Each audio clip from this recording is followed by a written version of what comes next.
우선은 오늘이 지난주보다 더 양이 많은 것 같아요. 그래서 크게 좀 나누어 읽으면서 내용을 좀 봤으면 좋겠어요. 먼저 1절부터 7절까지를 보겠습니다.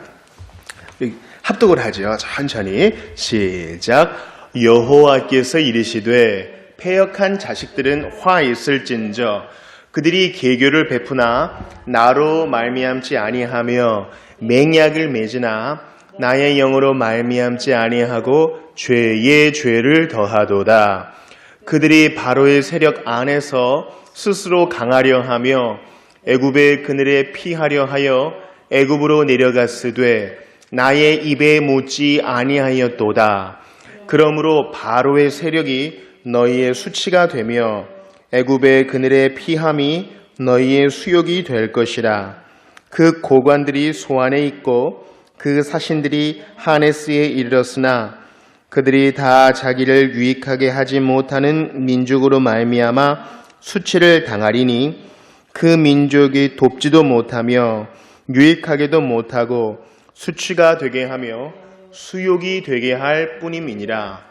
네겝 짐승들에 관한 경고라. 사신들이 그들의 재물을 어린 나귀 등에 싣고 그들의 보물을 낙타 안장에 얹고 암사자와 수사자와 독사와 및 날아다니는 불뱀이 나오는 위험하고 곤고한 땅을 지나 자기에게 무익한 민족에게로 갔으나 애굽의 도움은 헛되고 무익하니라. 그러므로 내가 애굽을 가만히 앉은 라합이라 일컬었느니라. 아멘. 네, 서로 인사합시다. 안녕하세요. 반갑습니다. 안녕하세요. 예. 우리 지난 시간에 이제 아리엘 나왔죠. 우리 주님께서 아리엘을 참 예뻐하셨어요. 예루살렘 시온을 아주 예뻐하셨지만 그들이 하나님 말씀을 끝까지 듣지 아니하고 고집을 피웠기 때문에 주님께서 그들을 타는 재단처럼 심판하셨습니다. 그러면서 그들의 어떻게 진단하셨느냐? 입술은 좀 주님 닮은 듯하나. 우리 낮에처럼 밤엔 달처럼 2절에 그런 노래 있죠. 나의 입술은 주님 닮은 듯하나 내 마음 아직도 추하여. 그죠? 받을 사랑만 계수하고 있으니 예수여 나를 도와주소서. 그런 아픔이 있는 거예요. 그런데 이 아리엘은 예루살렘 백성은 아픔도 없어요. 없고 입술로는 하던 일을 계속하고 절기도 지키지만 마음이 없는 것입니다. 이거 이제 우리 한국교회 또 우리 자신에게 정말 절실한 문제입니다. 요즘 새벽에 로마서 강의하고 있잖아요.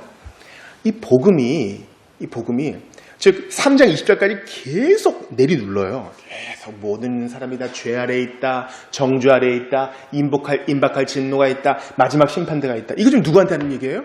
로마 교인들한테 하는 얘기예요. 무슨 아테네 마르스 신전 언덕에 가가지고 그 이방인 철학자들이랑 하는 얘기가 아니라 로마 교인들에게 지금 이 이야기를 하는 겁니다. 이제 그러면 이런 질문이 나오겠죠. 아니 멀쩡히 잘 믿는 사람들한테 왜 그런 부정적인 얘기를 해가지고 길을 꺾이게 하느냐. 복음은 그런 게 아니에요. 복음은 우리가 믿은 이후에도 신부는 의인이지만 여전히 죄의 본성이 있음을 깨닫고 끊임없이 영화의 때까지 이 육신을 벗을 때까지 그리스도를 의지하는 것이기 때문에 복음은 늘 우리 신자들에게도 필요한 것이요. 우리의 마음을 아주 예민하게 만들어주는 것입니다. 근데 이 아리엘 백성들은 그러지 않았다는 것이죠. 그러면서 그들을 이제 심판하시는데 곧 교훈을 받을 것이다. 오래지 않아서 내가 너희에게 은혜를 줄 것이다. 겸손한 자에게 여호와라 말미암아 기쁨이 더할 것이다. 요즘 이제 로마서랑 같이 보니까 이렇게 이해할 수 있겠죠. 뭐야? 약속 보니까 이렇네. 이제 알았어. 대충 구조가 이렇구나. 사사기 구조랑 똑같아요. 하나님께서 부르셔요. 그죠? 그리고 너무너무 행복하게 잘 지낸단 말이에요. 그런데 기쁨도 잠시. 사람은 등 따시고 배부르면 어떻게 됩니까? 딴짓하게 돼요. 하나님을 잘 의지하지 않게 되죠. 그래서 이제 우상 숭배에 빠져요. 하나님께서 간섭하십니다. 고난을 주셔요. 그럼 다시 부르짖죠? 그럼 어떡합니까? 하나님은 약속도 줬단 말이에요. 어떤 약속 줍니까? 이 고난과 우상 숭배 고난 사이에서 그 아리엘이 하셨던 말씀처럼 겸손한 자에게 여호와라 말미암아 기쁨이 되겠고 오래지 않아서 레바논이 기름진 땅 될 거고 또 곧 그들이 망하게 될 것이다. 약속을 준단 말이죠. 근데 부르짖으면 그 약속을 이루어 주세요. 그죠? 해방과 해결을 해주시죠. 사사기에서는 뭐 다른 사사를 보내시는 방법으로 했거든.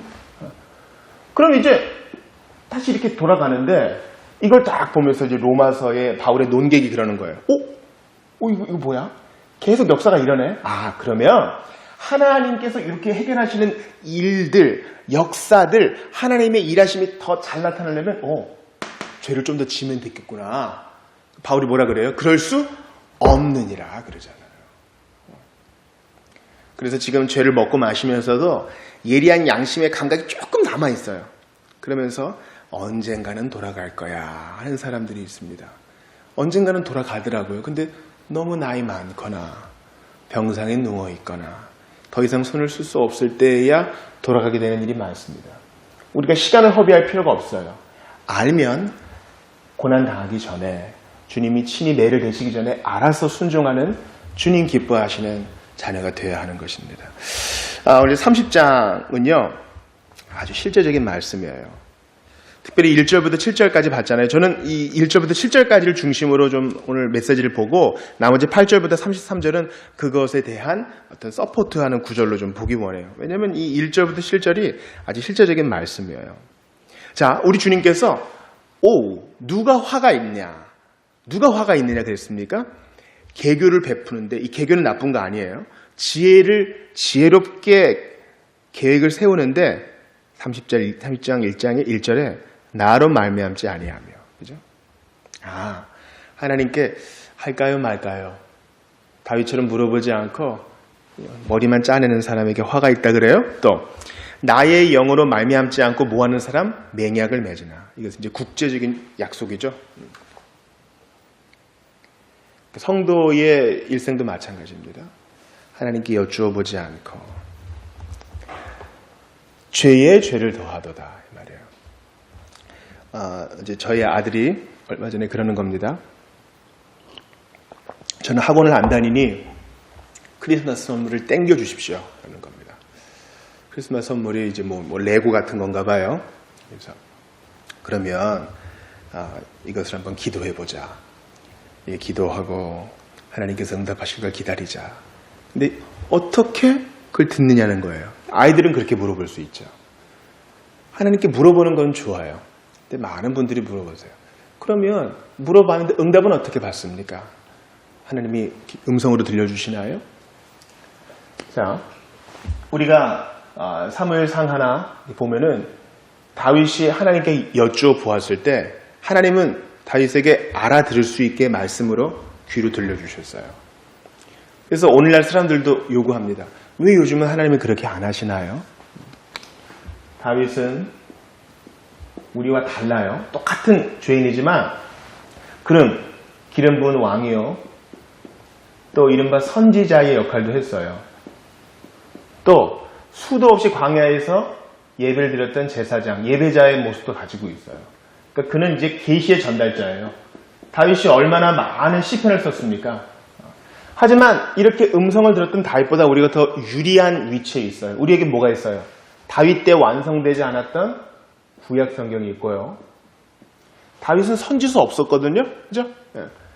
또한 다윗이 보지도 못했던 신약 성경이 우리에게 있어요. 그래서 하나님을 영화롭게 하고 즐거워하기 위해서 우리에게 주신 유일한 법도가 기록된 하나님의 말씀이에요. 목사님 또 이 얘기하신다. 그런데 보세요. 우리가 얼마나 하나님의 뜻을 구하기 위해서 성경을 보는가 이거 참 돌아봐야 돼요. 제가 아는 분이 네덜란드에 딱 유학을 가셨는데 미국에 여행을 가셨는데 요리문답을 잘하는 경건한 가정에 초대를 받았나 봅니다. 그래서 조그만 5살짜리 아이한테 우리가 어떻게 하나님께 말씀드리니 하나님과 대화해야 되는 것을 알려주면서 우리가 어떻게 하나님께 말씀드리니 through prayer 기도를 통해서 아이가 정확하게 대답하는 거예요. 그러면 대화란 말하는 것뿐만 아니라 듣는 것도 포함되지. 그럼 우리는 어떻게 하나님의 음성을 듣니? Through the Bible. 산에 깊은 곳에 들어갈 필요 없어요. 또 영험한 사람에게 가서 제 얘기 좀 대신 들어주세요 할 필요도 없어요. 이른바 눈에 뭔가 그 신기가 있고 저 사람은 뭔가 달라 보이고 그러면 내 문제를 저 사람 통해서 해결받고 싶은 게 인간의 본성이에요. 근데 그렇게 되면 기독교 무당을 만드는 겁니다. 하나님은 모든 사람이 알아들을 수 있게 아주 분명하게 말씀하셔요. 또한 요즘같이 이제 대학 입시 시즌에 저희 조카도 이제 이번 주일에 또 우리 교회 왔고 아마 다음 주에도 올 것 같아요. 대학 입시 때문에. A라는 대학에 가야 되나요? B라는 대학에 가야 되나요? A라는 남자와 결혼해야 되나요? B라는 자매랑 결혼해야 되나요? 이게 우리는 수많은 선택의 문제에 있는데 성경에는 그게 안 나와 있거든요. 전도서 3장 2절에 A라는 자매와 결혼할지어다 이렇게 안 나와 있거든요. 그러니까 이런 구체적인 문제 때문에 성경에 접근을 못해요. 근데 보세요. 하나님의 방식은 뭐예요? 마태복음 6장 33절에 너희는 먼저 그의 나라와 그의 의를 구하라. 즉 성경을 읽을 때 이제 기본적인 자세가 있어요. 첫 번째 자세는요. 우리가 그동안 많이 오해해왔다는 거예요. 이른바 큐티식 접근이에요. 큐티식 접근은 나를 향한 하나님의 말씀이에요. 그러면 나한테 감동되는 것만 의미가 있어요. 그렇지 않아요? 나를 향한 하나님 말씀이면 오늘 내게 무슨 말씀을 주실까? 옛날에 웨슬리는 이렇게 해서 싹 그냥 펴가지고 이게 내게 주신 말씀인데 이렇게 봤거든요. 그것도 이렇게 좋지는 않아요.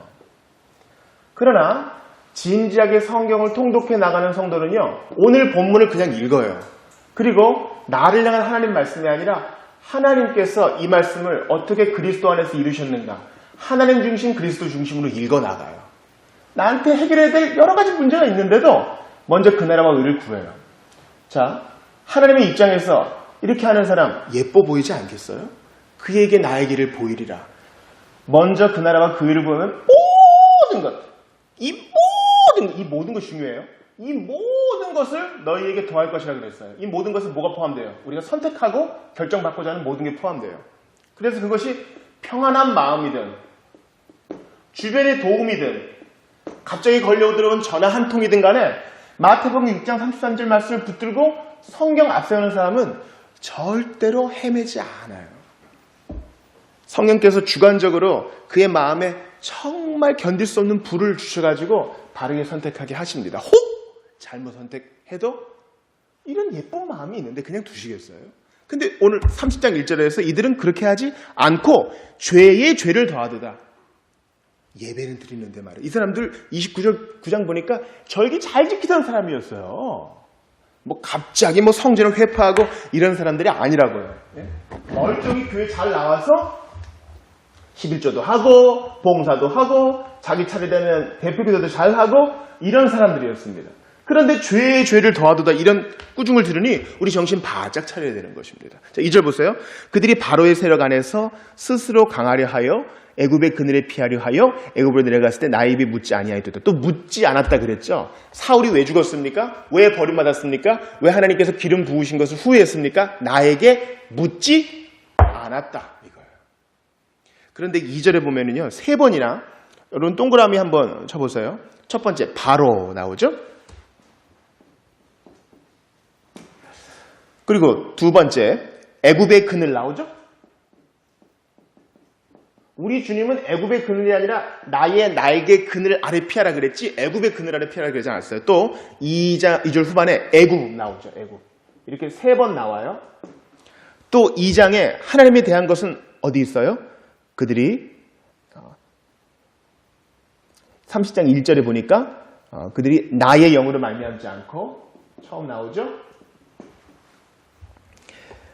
그 다음에 나의 입에 묻지 않고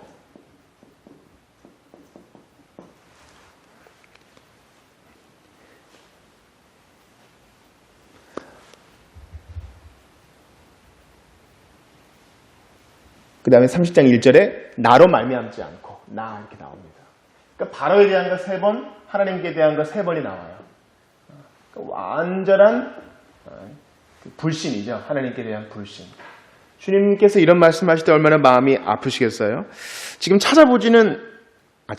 한번 오늘 이사야 30장 한번 꽂아 놓으시고요. 역대하 16장 한번 찾아볼게요. 역대하 16장. 이 사람들이 늘 이래 왔거든요. 자, 먼저는 북이스라엘이 위협할 때 그들이 어떻게 했는가? 역대하 16장 1, 2, 3절 보세요.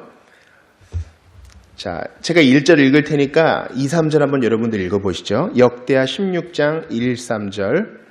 아사왕 제36년에 이스라엘 왕 바하사가 유대를 치러 올라와서 라마를 건축하여 사람을 유다 왕 아사에게 왕래하지 못하게 하려 한지라. 아사가 여호와의 전 곳간과 왕궁 곳간에 은금을 내어다가 다멜섹에 사는 아람 왕 베나닷에게 보내며 이르되 내 아버지와 당신의 아버지 사이에와 같이 나와 당신 사이에 약조하자.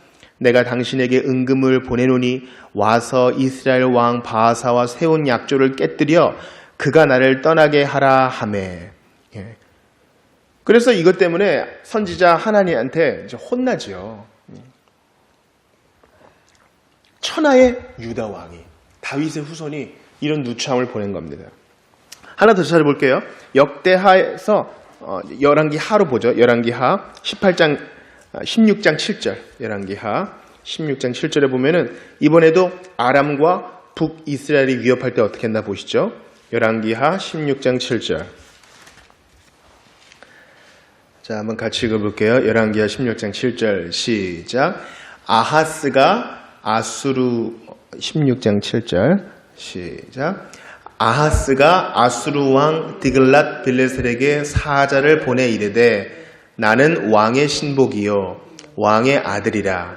이제 아람 왕과 이스라엘 왕이 나를 치니 청하건대 올라와 그 손에서 나를 구원하소서 하고. 그러니까 아람과 북이스라엘 연합군이 위협을 하자 이번엔 아수르에 가서 부탁을 합니다.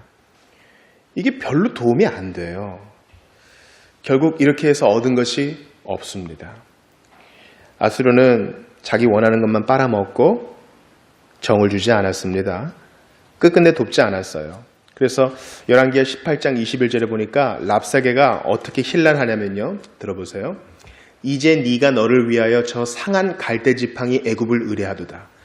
랍사게가 대군을 다 몰아갖고 와가지고 지금 예루살렘 거민들한테 이렇게 위협하는 거예요. 옛날에는 아람을 의지했지, 또 옛날에는 아수르를 의지했지, 이제는 아람을 의지하는, 애굽을 의지하는구나. 그거 다 갈대 지팡이야. 갈대는 어때요? 약하죠? 금방 부러지죠? 지팡이라고도 할 수 없습니다. 그것을 짚은 사람도 넘어지게 할 것이에요. 이게 중요해요. 왜 묻고자 하지 않았는가? 여러분, 당시 남유다 사람들에게는 제사장이 있었으니까 우림이 있었을 거 아니에요. 이것으로 여호와의 뜻을 물어보면 되죠. 또 이사야와 같은 선지자도 있었어요. 왜 묻고자 하지 않을까? 그것 때문에 악에 악을 더했다. 이거 중요해요. 방편이 있는데 의지하지 않는 거예요. 이건 교만한 것이고 지나친 자신만만이에요. 그러니까 이것은 아까 말씀드렸던 것처럼 성경 읽기와 연관되는 거예요. 우리가 하나님을 사랑한다 하고 공경한다 하고 주의 뜻을 찾기 위해 성경을 읽지 않는다. 이거 대단한 위협입니다. 대단한 경고예요. 그러니까 우리가 남유다와 같이 되지 말란 법이 없어요. 진지하게 성경을 읽고 주의 뜻을 구하지 않으면 우리도 남유다처럼 되지 말란 법이 없는 것입니다. 그래서 한번 생각을 해봅시다. 왜 묻지 않고 왜 신뢰하지 않을까요? 왜 안 물어보고 왜 자기 멋대로 결정할까요? 첫 번째는 하나님을 자기 편으로 삼아봤자 그것으로는 충분하지 않을 거라는 불신이에요. 하나님이 내 편이 돼봤자 불충분해. 이거 대단한 교만입니다. 착각이고요. 두 번째 왜 의지하지 않을까? 하나님을 나의 벗으로 삼고자 하는 간절함이 없는 거예요. 간절함이 없다는 것은 무엇의 문제입니까? 되죠? 아이들이 스스로 철이 나야 합니다. 그리스도인에게 철이 난다는 것은 거듭난다는 것을 말해요. 진정으로 거듭난 적이 없으니 간절함이 없는 것이죠. 세 번째는 뭡니까? 바로의 세력 안에서 스스로 강하려 하는, 내가 도망갈 구멍이 있는 거예요. 나의 의지처가 있는 것입니다. 자, 나의 상황과 우리 한국교회 상황과 한번 봅시다. 하나님을 의지하지 않아요. 왜? 복음만으로는 불충분하다고 생각해요. 교회가 그래도 돈도 있고 사람도 있고 나름대로 심리학적인 프로그램도 있어야지 복음만으로 충분한가? 이런 마음이 들면서부터 교회는 약해져 가는 겁니다. 하나님을 향한 간절함이 없어요. 제가 한 분당에 있는 한 기독 대안학교에 가가지고 찬양 인도를 하고 기도를 제안했습니다. 우리 한번 하나님 앞에 뜨겁게 주님 당신을 갈망합니다. 우리 이런 제목으로 그때 제가 토미 테니의 하나님 당신을 갈망합니다라는 책을 그때 읽었었거든요. 하나님 당신을 갈망합니다. 그렇게 한번 기도합시다. 기도하고 딱 내려오니까 우리 학교 학장님이 딱 여자분인데 단시성을 가진 분이셔요. 하나님을 갈망한다는 것은 특수한 때에나 하는 거지 우리 일상생활하고는 상관없는 거다. 그러시는데 그 학교의 미래가 보이더라고요. 제가 참 마음이 안타까웠어요. 또 하나, 하나님 말고 내가 의지할 곳이 있다면 우리도 남유다와 같이 되지 말란 법이 없어요. 목사님, 대부분이 다 이렇게 살아요. 그게 문제예요. 제가 이런 복음에 대해서, 복음으로 사는 삶에 대해서 말씀하니까 어떤 남성분이 그러더라고요. 이렇게 사는 사람들은 다 선교사가 됐겠죠. 벌써 이런 삶은 일반적인 삶이 아니라고 생각하는 것에서부터 문제가 있는 것입니다. 그래서 이거보다 조금 못한 기준에 사는 것도 오케이. 이런 기준에 사는 사람들은 사역자. 이렇게 되면 어떻게 돼요? 이원론이 되죠. 하나님은 절대로 말씀 속에 그렇게 하신 적이 없어요. 모든 성도는 다 일반으로 거룩함을 추구해야 됩니다. 그래서 4절부터 쭉 보시면은요, 고관들이 직접 소안, 하네스, 즉 이제 애굽에 있는 도시로 갑니다. 그런데 뭐예요? 5절 보세요. 자기를 유익하게 하지 못하는 민족으로 말미암아 수치를 당하리니. 많은 그 6절 보니까 많은 보물들을 가지고 가서 어떻게든 좀 도와달라고, 꼬시려고, 도와달라고 하는데 그 먼 거리를 가는 것도 고생이요, 주머니를 다 턴 것도 고생이요, 도움을 얻지도 못하니 배반이요. 이렇게 삼중으로 어려움을 겪는다는 거예요. 그래서 7절 보세요. 애굽의 도움은 헛되고 무익하다. 그러므로 내가 애굽을 가만히 앉은 라합이라 일컬으니라. 이 라합이란 말은 뭐 게으르다, 크다 이런 뜻이 있어요. 뭡니까? 너네 열심히 노력하는구나. 지혜도 잘 짰어. 근데 무익하니 어떡하니? 애굽이 안 도와주네 어떡하니? 여러분, 역사적으로 아수르가 애굽까지 막 밀고 왔어요. 그 먼 거리로 와가지고 애굽이랑 싸웠어요. 이겼습니까? 졌습니까? 상대도 안 되게 이겨버렸어요. 애굽은 이미 지는 별이요. 아수르는 뜨는 해인데 하나님이 뒤에서 조정하시니 누가 이기겠어요? 그러니까 남유다는 돈 버려, 시간 버려, 힘 버려, 배반당해 공중에 붕붕 뜬 거예요. 그럼 이제 어떻게 해야 되겠는가? 자, 봅시다. 8절부터 17절까지 우리 합독하시죠. 시작. 이제 가서 백성 앞에서 서판에 기록하며 책에 써서 후세에 영원히 있게 하라. 대저 이는 패역한 백성이요 거짓말하는 자식들이요 여호와의 법을 듣기 싫어하는 자식들이라. 그들이 선견자들에게 이르기를 선견하지 말라. 선지자들에게 이르기를 우리에게 바른 것을 보이지 말라. 우리에게 부드러운 말을 하라. 거짓된 것을 보이라. 너희는 바른 길을 버리며 첩경에서 돌이키라. 이스라엘의 거룩하신 이를 우리 앞에서 떠나시게 하라 하는도다. 이러므로 이스라엘의 거룩하신 이가 이같이 말씀하시되 너희가 이 말을 옵신 여기고 압박과 허망을 믿어 그것을 의지하니 이 죄악이 너희에게 마치 무너지려고 터진 담이 불쑥 나와 순식간에 무너짐 같게 되리라 하셨은즉 그가 이 나라를 무너뜨리시되 토기장이가 그릇을 깨뜨림같이 아낌이 없이 부수시리니 그 조각 중에서 아궁이에 불을 붙이거나 물 웅덩이에서 물을 뜰 것도 얻지 못하리라. 주 여호와 이스라엘의 거룩하신 이가 이같이 말씀하시되 너희가 돌이켜 조용히 있어야 구원을 얻을 것이요 잠잠하고 신뢰하여야 힘을 얻을 것이거늘 너희가 원하지 아니하고 이르기를 아니라 우리가 말 타고 도망하리라 하였으므로 너희가 도망할 것이요 또 이르기를 우리가 빠른 짐승을 타리라 하였으므로 너희를 쫓는 자들이 빠르리니 한 사람이 꾸짖은즉 1000사람이 도망하겠고 5이 꾸짖은즉 너희가 다 도망하고 너희 남은 자는 겨우 산꼭대기에 깃대 같겠고 산마루 위에 기치 같으리라 하셨느니라. 아멘. 패역한 백성의 운명은 무엇입니까? 너희는 부드러운 말이나 좀 해다오. 그런 얘기 듣기 싫다. 그러니 한 사람이 적군 한 사람이 쫓아와도 1000명이 도망간다는 거예요. 이미 마음으로 다 진 것입니다. 마음으로. 기세에 다 눌려버린 것이죠. 5사람이 꾸짖으면 모두가 도망하겠고 이미 마음으로 져버린 거예요. 이들은 고작 하는 얘기가 뭡니까? 16절에 말 타고 도망가면 되지요. 요나와 같은 불순한 생각을 하고 있어요. 모두가 다 하나님의 손안에 있는데. 그래서 14절에 보니까 토기장이가 깨뜨림처럼 당시 이스라엘 사람들은요, 이 토기장이가 만든 그릇 중에 깨어진 그릇을 가지고 불도 옮기고 물도 옮기고 그렇게 했었거든요. 그런데 쓸데없는, 아주 쓸데없는 그릇 조각이 될 것이다 너희가. 주님이 직접 손을 대시겠다 합니다. 그래서 이제 곧 무너질 담처럼 너희가 될 것이다. 토기장이의 손에 깨어질 그릇처럼 될 것이다. 누가요? 이스라엘이 그렇게 말씀하십니다. 택한 백성이 이렇게 된다는 것, 이것을 우리 경고로 삼아야 하겠습니다. 그러면서 주님이 이제 해결책을 주셔요. 15절에 너희가 돌이켜 조용히 있어야 구원을 얻을 것이요 잠잠하고 신뢰하여야 한다.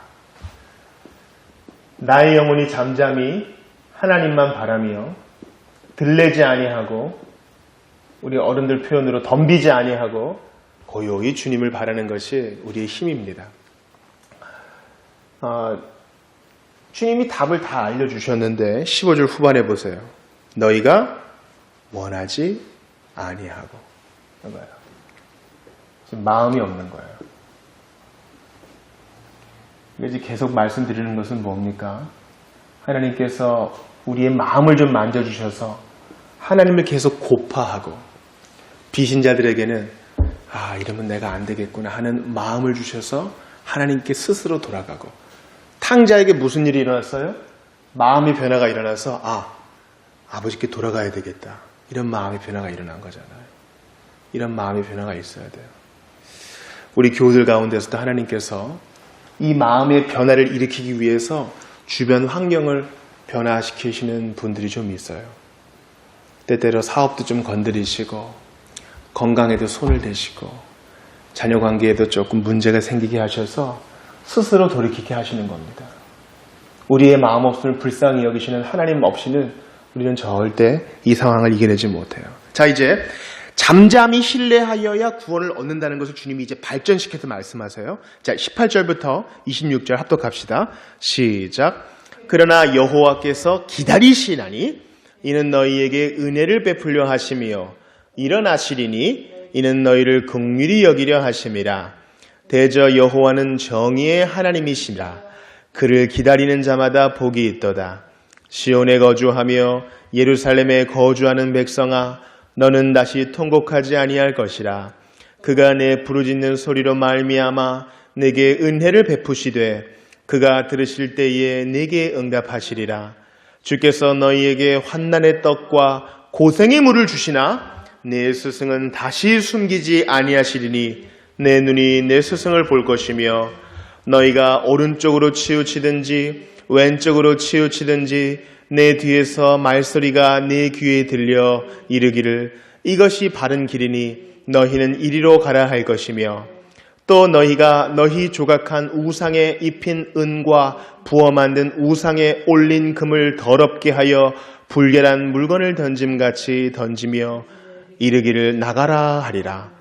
내가 땅에 뿌린 종자에 주께서 비를 주사 땅이 먹을 것을 내며 곡식이 풍성하고 기름지게 하실 것이며 그날에 내가 죽이 광활한 목장에서 먹을 것이요 밭가는 소와 어린 나귀도 기와 새스랑으로 까부르고 맛있게 한 모기를 먹을 것이며 크게 살육하는 날 망대가 무너질 때에 고산마다 줄령마다 그 뒤에 개울과 시냇물이 흐를 것이며 여호와께서 자기 백성의 상처를 싸매시며 그들의 맞은 자리를 고치시는 날에는 달빛은 햇빛 같겠고 햇빛은 7바가 되어 7날의 빛과 같으리라. 아멘. 이 빛 대신 예수님 26절에서 우리가 이것을 볼 수 있어요. 복음 시대에는요, 이 빛이 더 분명하게 비쳐서 그리스도를 믿고 바라보는 자마다 다 이 영적 해방을 얻게 된다는 것을 알 수 있죠. 또한 23절에 보니까 하나님께서 주님을 기다리는 자에게 어떤 복이 있느냐. 여러분, 그 랍사계의 대군들이 다 죽어버리잖아요. 다 그냥 패퇴해버리잖아요. 근데 그 땅, 그들이 뭐 전쟁하러 왔으니 뭐 땅을 뭐 경작할 수는 있었겠어요? 근데 23절에 보니까 네가 뿌린 종자에 주께서 비를 주고 땅이 먹을 것을 내고 곡식이 풍성하고 기름질 거라 그래요. 우리 말씀 한번 찾아볼게요. 이사야 37장 30절. 우리 31장에서 조금만 뒤로 가서 이사야 37장 30절 한번 볼게요. 자, 이사야가 히스기야에게 이렇게 얘기해요.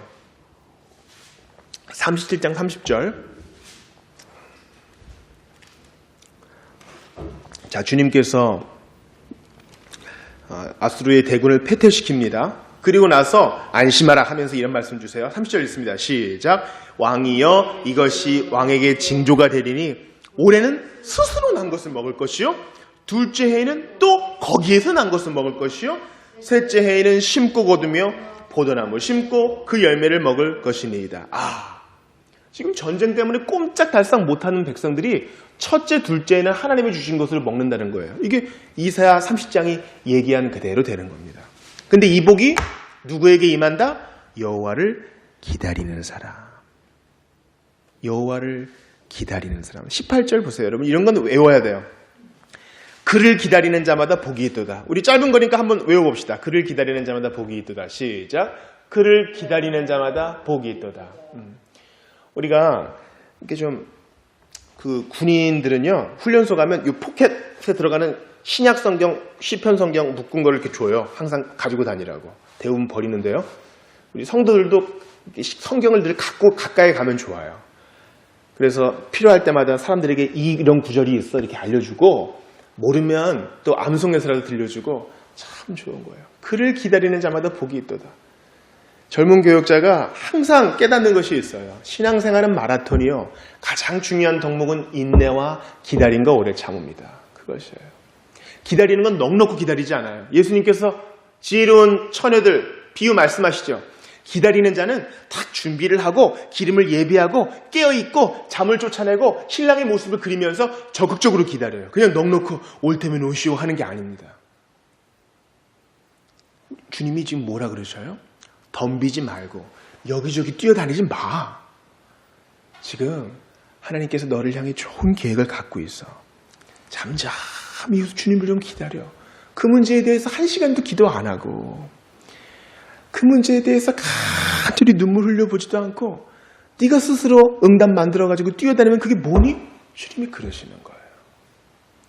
거기에 대해서 성경이 뭐라고 얘기하는지 좀 읽어봐. 너네 교회 요즘 누가 보고 읽고 있더라. 그거 한번 읽어봐.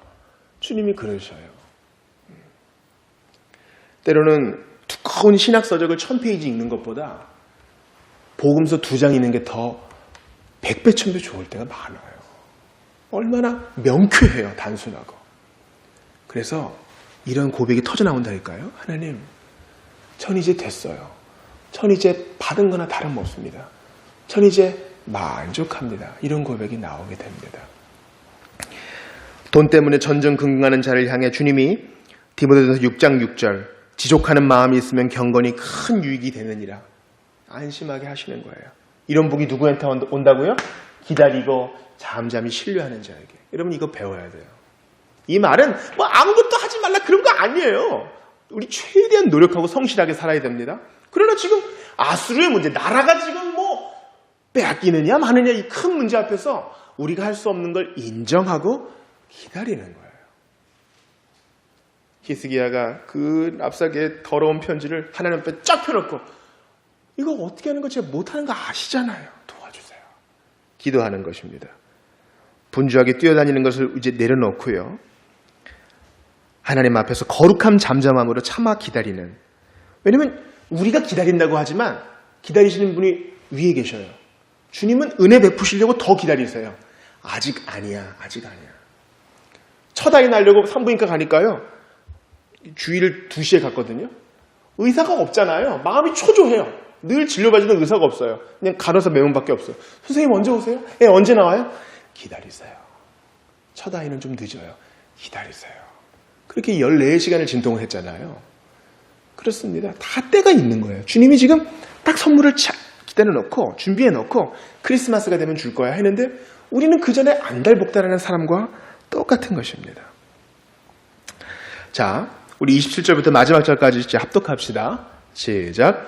보라, 여호와의 이름이 원방에서부터 오되 그의 진노가 불붙듯 하며 빽빽한 연기가 일어나듯 하며 그의 입술에는 분노가 찼으며 그의 혀는 맹렬한 불 같으며 그의 호흡은 마치 창일하여 목에까지 미치는 하수 같은즉 그가 멸하는 키로 열방을 까부르며 여러 민족의 입에 미혹하는 재갈을 물리시리니 너희가 거룩한 절기를 지키는 밤에 하듯이 노래할 것이며 피리를 불며 여호와의 산으로 가서 이스라엘의 반석에게로 나아가는 자같이 마음에 즐거워할 것이라.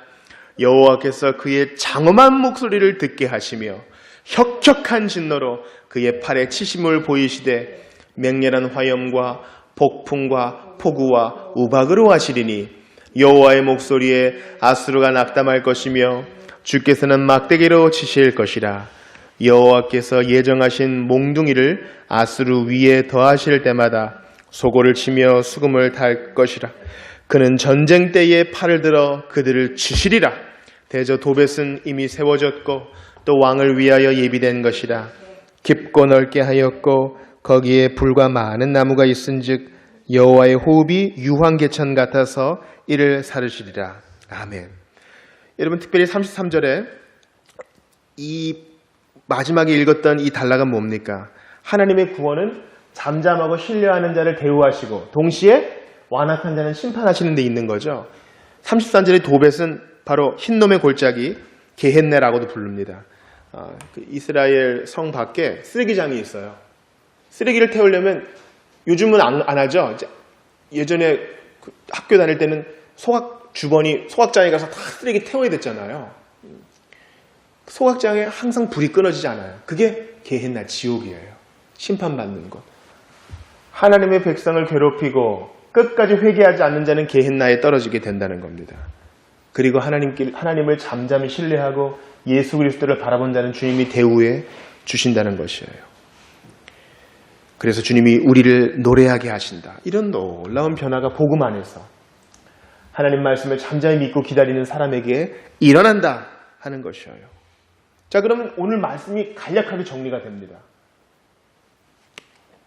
아수르가 우리를 다급하게 해요.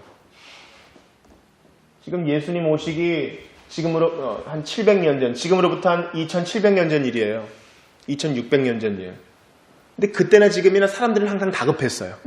어떡하지? 우리나라도 사람들이 그러잖아요. 미국이 안 도와주면, 우리의 친구들이 없다면 어떻게 될까? 사람들이 여러 가지 상상의 나라를 펴니다. 근데 그런 테이블상의 대화로 끝날 때가 많아요. 우리 그거 갖고 한번 기도해보자 하는 사람이 없어요. 개인적인 일에서도 아수르와 같은 어려움들이 있어요. 아이고 여기가 아프면 어떡하나. 이번 달에 이거를 못 내면 어떡하나. 우리 아이들 다치면 어떡하나. 아유 이 목돈을 어떻게 마련하나. 계속 아수르와 같은 큰 일이 있다고요. 근데 주님은 잠잠히 그리스도를 바라보며 신뢰하라고 말씀하십니다. 넉넉히 기다리는 것이 아니요 하나님 말씀을 묵상하고 기다린다고 했어요. 적극적으로. 우리는 기도로 주님께 말씀드리고 하나님 말씀인 성경에서 듣습니다. 그런 의미에서 잠잠하고 신뢰하는 것이 하나님 말씀과 긴밀하게 연결되어 있다는 이런 면에서 이슬람 사람들과 우리는 얼마나 비교되는지 몰라요.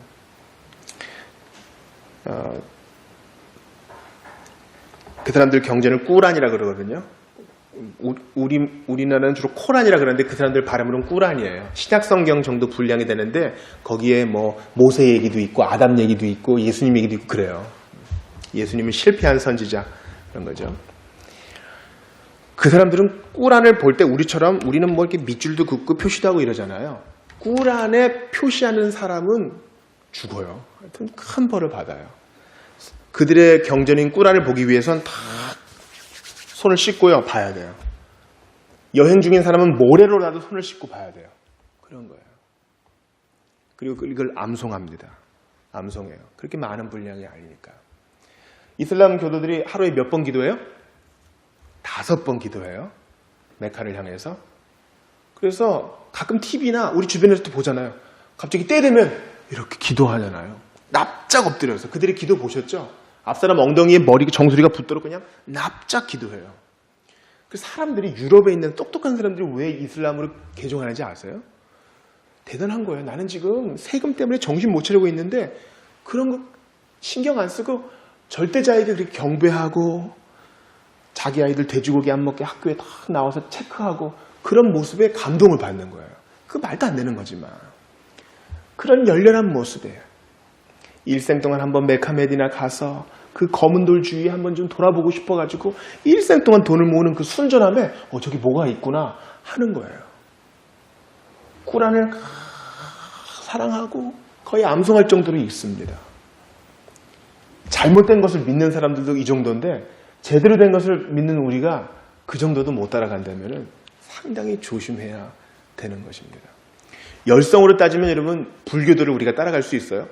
여러분 불자들이 불경을 뭐 열심히 읽는다 그런 얘기 전 잘 못 들었어요. 불자들은요 열심히 기도하는 사람들이에요.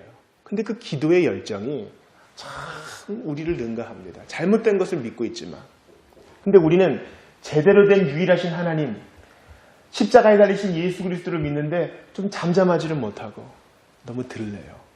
이게 참 저의 숙제고 우리 모두의 숙제라고 생각합니다.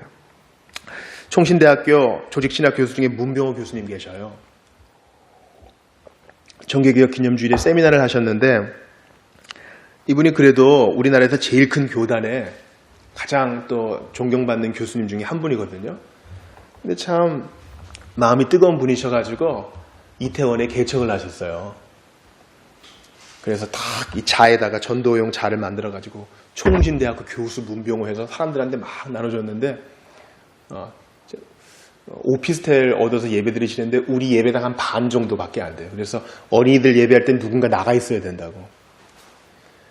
자기가 하나님이 자기를 이렇게 낮추시고 그런 걸 보면서 자기 자신을 드리는 거, 잠잠히 여호와를 신뢰하는 것을 배웠다는 거예요. 학교에서는 뭐 수백 명의 학생들이 자기를 기다리고 있죠. 그런데 한 영혼에 집중하게 하시는 하나님께 귀한 교훈을 받았다. 이렇게 말씀하시는 걸 봤어요. 여러분 오늘 말씀 마칩니다. 아수르와 같은 인생의 어려움은 늘 있어요. 대한민국, 미국만 의지해서 절대 구원을 받지 못합니다. 성도들이 간절히 주님을 의뢰해야 이 나라도 사는 것입니다. 큰 문제, 다급한 문제 때문에 이리저리 뛰어다니기 전에 먼저 다윗처럼 잠잠히 주님을 신뢰합시다. 우리 예수님 잠잠히 어떻게 신뢰하셨어요? 때려도 잠잠히 입을 다무셨다 그랬어요. 채찍에 맞아도 잠잠히 십자가에서도 잠잠히 필요한 말씀만 하셨습니다. 그 신뢰를 우리가 좀 말씀 속에서 계속 키워갈 수 있기를 바라요. 부지런히 성경을 읽고 주의 뜻을 구하십시오. 그렇게 할 때에 우리가 참으로 하나님께 영광을 돌리게 될 것입니다. 우리 35장 한 장 찬송 드리고 같이 기도하기를 원해요. 이사야 30장의 교훈은요. 헛된 마음 버리고 애굽 의지하고자 하는 마음 버리고 우리 주 하나님만, 우리 주 예수 그리스도만 잠잠히 믿고 신뢰하겠다는 교훈입니다. 35장 한 장 드리고 같이 기도를 좀 모으기를 원합니다.